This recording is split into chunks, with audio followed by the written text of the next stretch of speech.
ব্যাপার, কারণ আমি বডিটা যখন লঞ্চ করি শুধু মা এবং বাচ্চাদের জন্য বডি কাজ করে, সেটা আপনারা সবাই জানেন। কিন্তু আসলে আমরা যখন শ্যুটটা করি বডির স্টার্ট করি, তখন রিয়েলি যারা আসলে প্রেগনেন্ট উইমেন তাদেরকে আমরা কখনো পাইনি। কিন্তু ও তো শুরু থেকে ছিল আমার সাথে, প্রায় 6 মাস হয়ে গেছে, 6 মাসের উপরে হয়ে গেছে বডিটা লঞ্চ হয়েছে। কিন্তু প্রথমবার ও একজন সত্যি সত্যি একজন প্রেগনেন্ট উইমেন। ও কিন্তু কোনো ডামি পড়া নেই, ওর জন্য সবাই দোয়া করবেন, ওর অনাগত সন্তানের জন্য।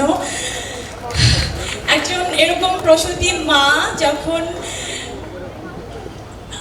আমি যে ব্র্যান্ডটা নিয়ে কাজ করি, যেটা মায়েদের জন্য কাজ করে, বাচ্চাদের জন্য কাজ করে, সেই ব্যাপারটাকে তুমি ধারণ করেছো, তুমি আসলে বডিটাকে পরিপূর্ণ একটা পূর্ণাঙ্গ রূপ দিয়েছো। তুমি, থ্যাংক ইউ সো মাচ।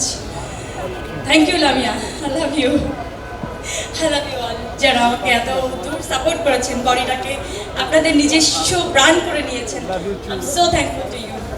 অবশ্যই আমার যে বাচ্চাটা আসতে যাচ্ছে সবাই দোয়া করবেন। যারা দেখলেন আমি যথাসম্ভব চেষ্টা করেছি আর কি।